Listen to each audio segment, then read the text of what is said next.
This is the second half to a much longer reaction. If you haven't seen that yet, links to it are in the description as well as the top right corner of the video. If you want to see the full uncut version of this reaction, you can find the link to that on my Patreon. Now with that out of the way, let's continue with this then, shall we? Is that quality that leads to Power saying she'll let Denji touch her boob if he gets Nyako back from the giant bat devil? Yeah, I forgot we were talking about that too. We needed to come back to that point as well. Yeah, right. Denji succeeds, and when Power lets him know that it's time for him to touch her boob, claim his prize. Oh god, I don't know how to fucking write this without sounding like a weirdo. What follows is, well, a moment I'm not sure YouTube's going to be cool with, but it's important. Because this moment, it isn't sexy or intimate or anything. Rather, it just feels uncomfortable. And when it's over, Denji is left empty. If you've ever poured your entire being into... Yeah, that still frame, I swear. Obtaining something and are unfortunate enough to have gotten it, this moment likely hits a little hard. This realization that what's behind you didn't fulfill you like you hoped, and what's in front of you is now an empty horizon. Yeah. That's the emptiness that fills Denji here, plummeting him into a mildly hilarious but devastatingly relatable existential depression. Makima notices something is wrong, and when Denji tells her how disappointing his boob quest ended up being, how he now doesn't know how to orientate himself, scared that his life is going to be a conveyor belt of pursuit towards things that ultimately won't mean anything, what follows is one of the most tender and intimate scenes I've ever seen in an anime. There is genuinely more sensuality in the subtle animation of Makima taking Denji's hand and caressing it, their fingers interlocking together, than there was in the entire 20 minutes of that one porn movie I watched that one time. It just wasn't my thing. As Makima explains to Denji that merely touching someone is one thing, but that intimacy, that being with someone you know and love and understand every part of emotionally and physically, that is something quite different. An intimacy Makima promises Denji through a single wish she will grant him if he can do one thing: kill the gun devil, a supremely dangerous devil responsible for an atrocity that saw 1.2 million people killed in the span of 5 minutes. And Denji acquires a new goal: real romantic intimacy, bringing the boob arc to a close. But what's so special to me about this arc isn't even what Denji learns about intimacy, or how what he wants won't always be what will fulfill him, but something else. Check out this panel of Power and Denji not long after they first meet, and you can see the distance between them. Yeah, there's literally like... boob arc happens, and Denji learns that Power is not just titties, and is even able to relate her feelings towards Nyako. I swear, he's doing this on purpose. The script of this video is so stupid. To his feelings towards Pochita. All of a sudden, there's a connection. And from here, watch how differently the two start to be drawn together. Power often hanging affectionately from Denji as the two huddle together reading manga, or take naps cuddled up with Nyako, or be awful torment goblins to Aki, or help each other vomit. This happens multiple times. There's a warmth in these panels, conveyed through this subtle physical closeness that never feels romantic or weird. And after a while, it's like, oh, hey, wait, they're friends. I don't have brothers or sisters, so I don't know what that's like, but the majority of my close friends happen to be women, and when I look at these panels, it made me realize how rarely I see those relationships reflected in media. And I think if more media did what Chainsaw Man does, show a platonic male-female relationship as this fun and valuable thing, I think it would go a long way in sucking a lot of the poison and misogyny out of how people view this stuff. And what's cool is... Oh, God, Eyepatchwold, you are preaching to the choir here. That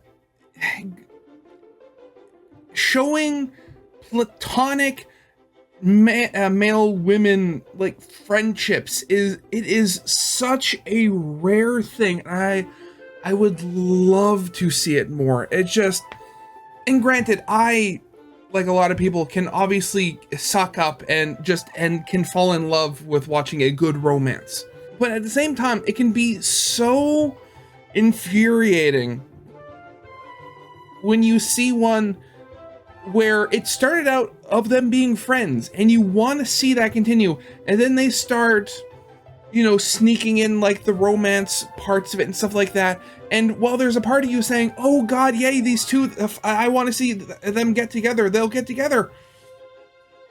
At the same time, for me, it's like, no, why couldn't we have just had, you know, like a normal relationship for once? You didn't have to shove romance into it. That is this whole thing, that is one of the few gripes that I have with Murder Drones right now. It's, if you don't know, that's one of the other series that I'm doing reactions to. From what I understand, I think there's like 2 more episodes in this season. I'm not entirely sure at the moment, but I did not want to see Uzi and N become a couple, and right now it looks like they're heading in that direction pretty hard, especially with V's apparent death. Because the main thing that I could see in it while watching it is that, well, Uzi, she has very much always been an outsider in her life. It's joked about in the show, but she's very much always been an outsider, never really had any friends. Her father, for the majority of her life, has always been more concerned with building doors, probably due to a case of PTSD, given how his wife and Uzi's mother died. So I can very much understand her getting a crush on N and getting flustered when Thad was talking to her in the first pilot episode, because she's never had that kind of connection before.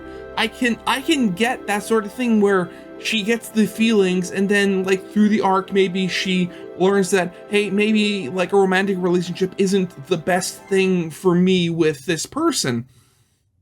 But no, of course they've been going down the actual romance route, and why can't we have more friends in media? None of this is ever explicit or directly pointed out. It's just this really lovely thing you get to experience naturally as the way they physically act around each other changes. And so, towards the end of Chainsaw Man's first part, we know how much Power and Denji mean to each other because we've been experiencing it through these panels the entire story. By the way, we are talking about part 1 today. I probably should have mentioned that. If you'd like to know my thoughts on part 2, meet me back here in, I don't know, let's say 3 years. Denji enters the Boob Arc trying to fulfill this basic urge, but then comes out of it with a rudimentary understanding of the difference between platonic and romantic love. And that's insane, but that's Chainsaw Man.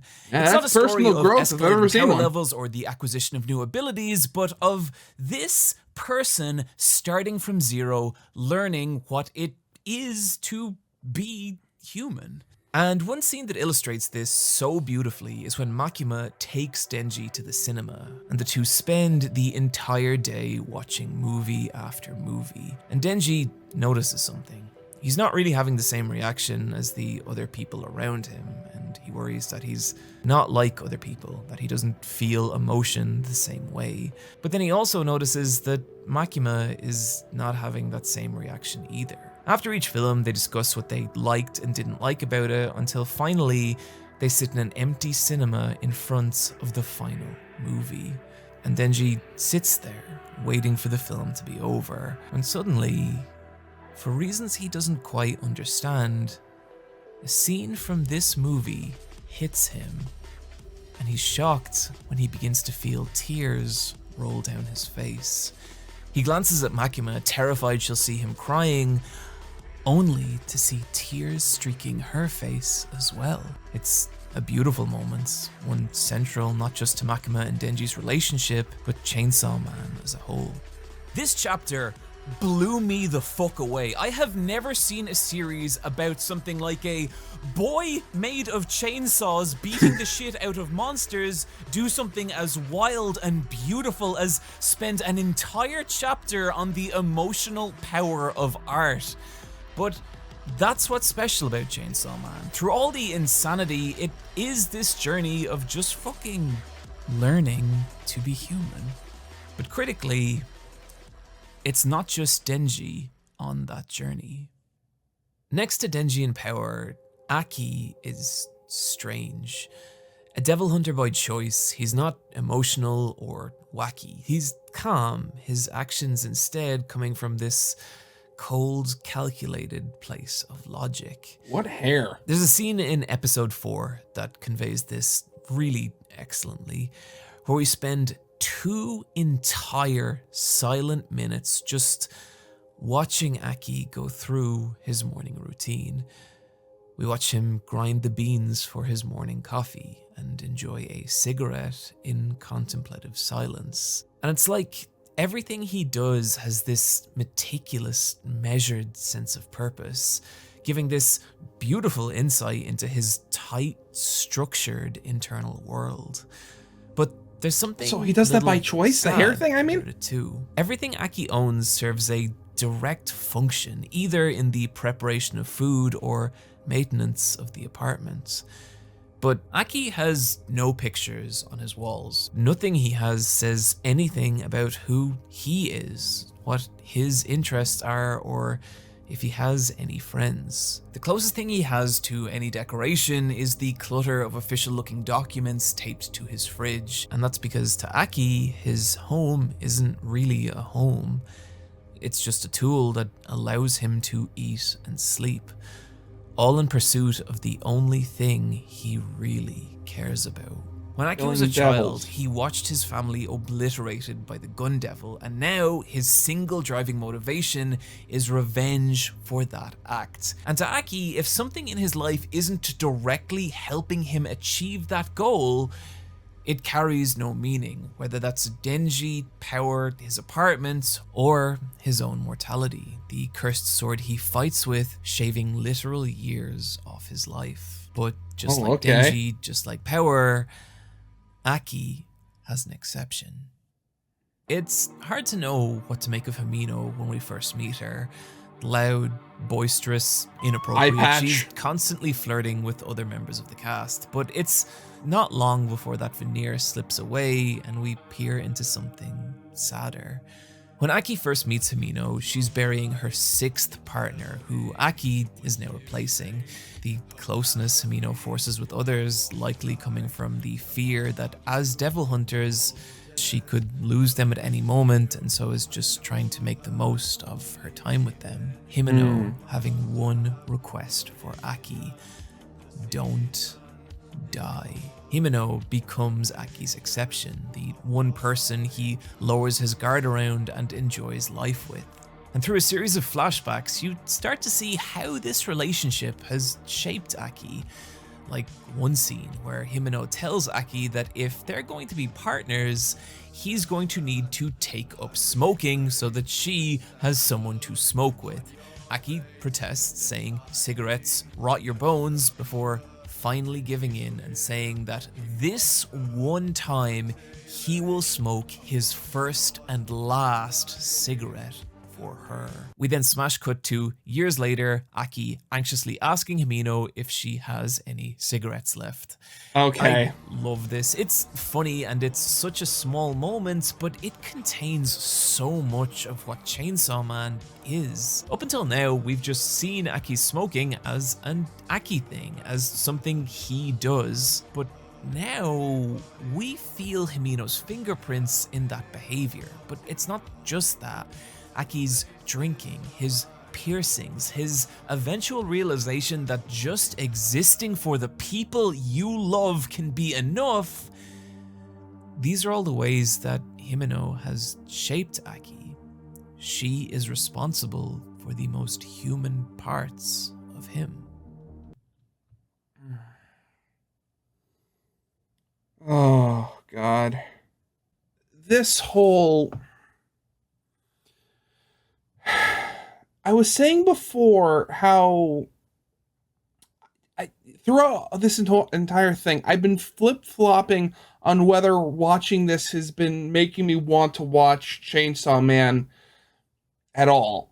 The idea that this entire show is about like following along this group of just severely damaged individuals and just slowly regaining bits of humanity that were either lost or in some cases just never were. It really is something, and I don't think I've ever really seen something like that in media before, at least in the media I've consumed. It certainly is something. So, in Denji, Power, and Aki, you have these three characters, each of whom have this exception, this person who makes them double back on who they thought they were. Pochita telling Denji to pursue his dreams, Nyako exposing Power to the fact that other beings exist, Himeno imparting on Aki how cool smoking is, also that other people are important or whatever. Individually, each one of these stories is great, but the real joy of Chainsaw Man is watching what happens when Makima orders Power and Denji to move in with Aki, and they hate each other. Aki despises Denji, seeing Denji's pathetic ambitions for becoming a devil hunter, the pursuit of girls, and jam as an insult to everything he's lost, and Power as one of the disgusting creatures who took his world away, while Denji sees Aki as just one more asshole authority trying to leash him, and Power viewing them both as, well, any living thing outside her and Nyako as expendable sacks of meat. But slowly you start to see these little concessions, like Aki offering Power and Denji chewing gum to calm the fuck down. And it's slight, but it's the first time we see any real compromise between the three. And gradually those compromises become more meaningful, begrudgingly at first, like Power using her blood magic to clot Aki's wound because it's just easier than cooking her own meals. And slowly, the same way we watch Power and Denji's relationship transform, we watch the same thing happen Denji, Aki, and Power.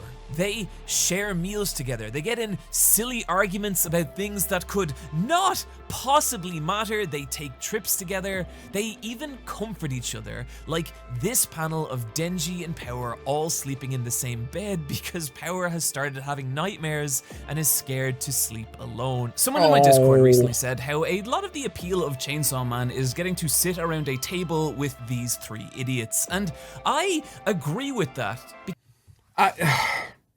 Okay, I'm just going to rewind a bit to when he was talking about, like, you know, arguing about stuff that, like, doesn't matter at all. That exact thing goes on with me and my little brother.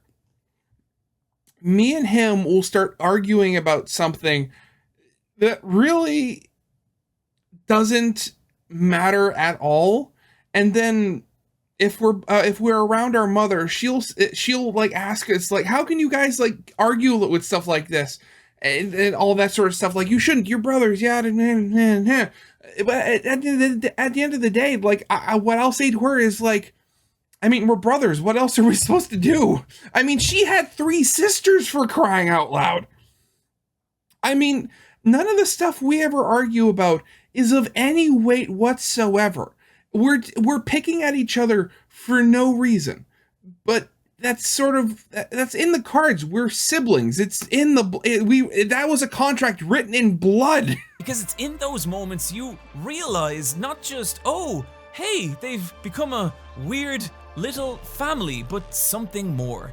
These 3 characters have become each other's exceptions. A core message running through Chainsaw Man being that the people you love will change you. And we saw that in the moment with Aki and the cigarette, but the most beautiful example of it in the entire story comes when... slight spoilers here. If, you can skip it. Okay, not that far ahead. Never mind. That's something you care about. When the three take a trip to visit Aki's family grave, and Denji and Power spend the entire 2 days being goddamn little nightmare goblins. And so by the final night, Aki just sits there alone, staring out at the snow, and when Denji comes to join him, Aki tells Denji how awful this trip is every year, how it brings back the memories of everything and everyone he's lost. But how this year, he was so busy trying to wrangle Power and Denji, he just didn't have time to think about any of that. The next day, Aki puts in a request to withdraw himself, Denji, and Power from the hunt for the Gun Devil, because the Gun Devil isn't what matters to him anymore. All that matters is existing for the people he loves. And you realize Chainsaw Man was never a story about fighting a monster made of guns. It was a story about these three people becoming more human through each other. That's why when the first trailer for Chainsaw Man dropped and I saw this shot, this one fucking beautiful, glorious shot, I thought, oh god, someone at Studio Mappa gives a shit. There is an understanding here of what Chainsaw Man is. And this brings us to a question you will likely be asking if you've never experienced this series. Do you read the manga or watch the anime? And the answer is both.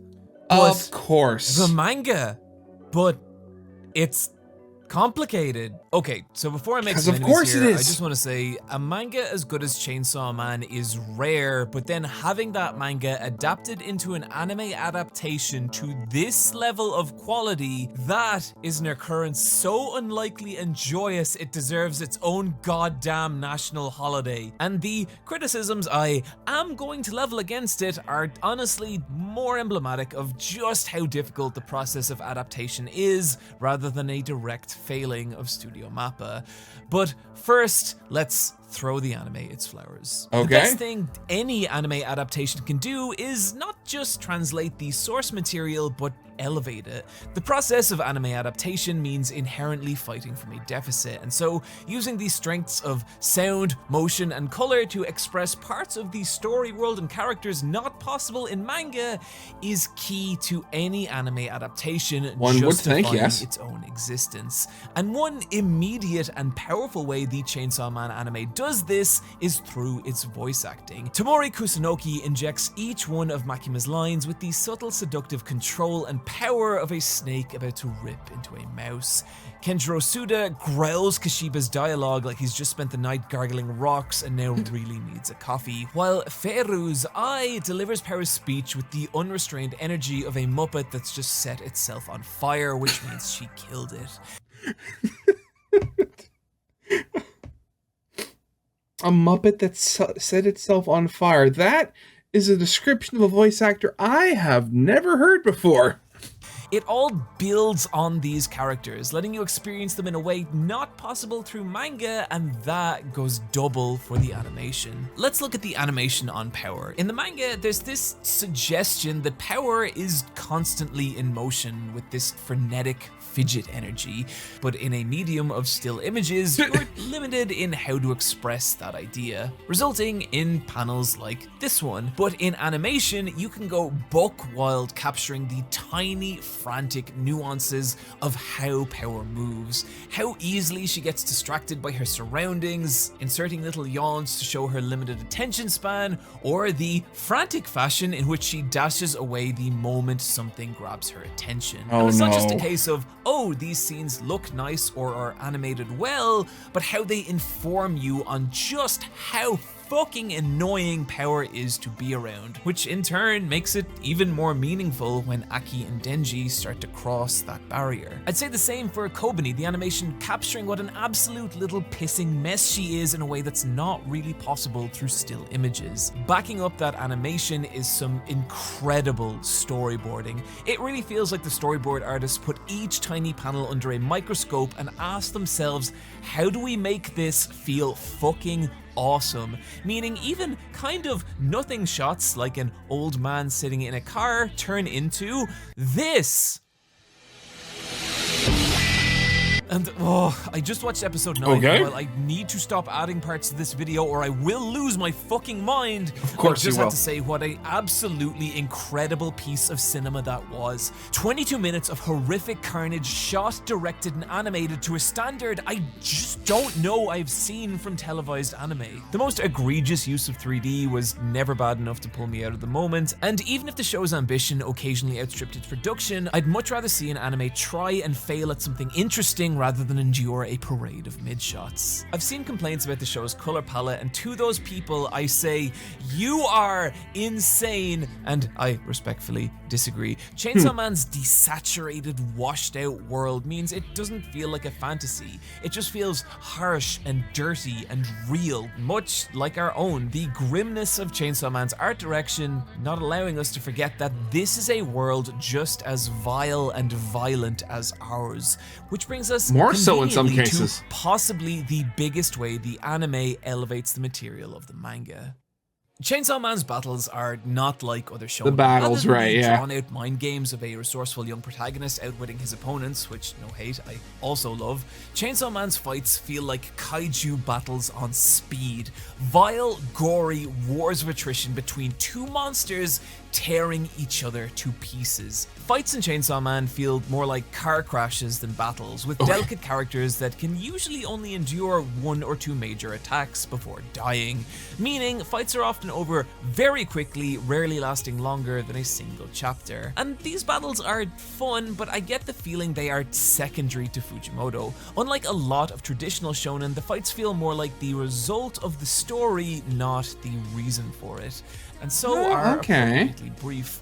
But this is where the anime shines, blowing out those brief encounters into full-on Twitter-crashing spectacles of beauty and chaos, accenting those showdowns with spectacular levels of animated destruction as the world buckles and breaks under the sheer force of these characters. The abilities those characters use also seeing an incredible amount of creativity. Oh god, hands, lots of hands. Such as pushing the camera through Aki's fingers for his fox demon attack, like we're sliding into a dimension where a creature this dangerous and frightening could exist. But I think the coolest thing the anime does with the battles is just straight up adding entirely new sections to them that fit so well I had to actually go back and check that they weren't in the original. Like the Bat Devil creating a wall of smoke and then diving through it to attack Denji. And while there's only 7 episodes out at the time of writing this, seeing the battles of Chainsaw Man come to life like this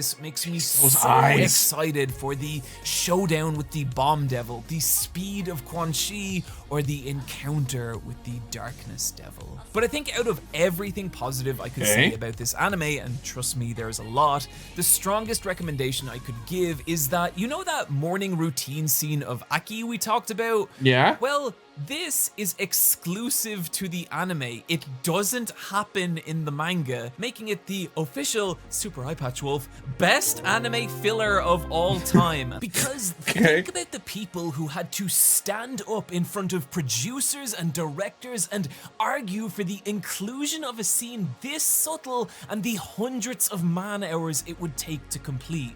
Why? Why do you put yourself through that? And the answer is because you give a fuck. You understand and love this character and want to express something about them. And that same love can be felt everywhere in each second, from the goddamn spectacular opening scene to the custom ending sequences for each episode. Which is all why recommending the anime over the manga should be so easy. And yet it isn't. Of course it isn't. So there's 2 sides to this. One I am really relishing the opportunity to talk about, and one I am not. let's start with What is it? There's been multiple allegations of poor working conditions and unlivable wages from inside Studio Mappa. And look, I'm not going to pretend I have a solution to that or that this isn't part of a much bigger, more systemic problem with the Japanese animation industry that I, quite honestly, am not equipped to have a proper conversation about right now. But if the video game industry is any indication, this stuff only starts to get better when people start talking about it. The pedantic criticisms I'm about to make aside, I respect the living shit out of the artists who made this production, and I'd just rather enjoy their work knowing they got paid what they deserved and worked comfortably. No, I did not enjoy that either. I think the Chainsaw Man anime is a fantastic production, but I also think it's a really fascinating case study as to why it's so difficult to adapt any manga that's been created at the highest level. And that is it for this part. If you want to continue watching this reaction, the link to the second part is on screen now. If you want to see the full uncut version of this reaction, you can find the link to that on my Patreon. I hope you guys liked. If you did, leave a like, subscribe if you have not, and I'll see you guys next time. Goodbye.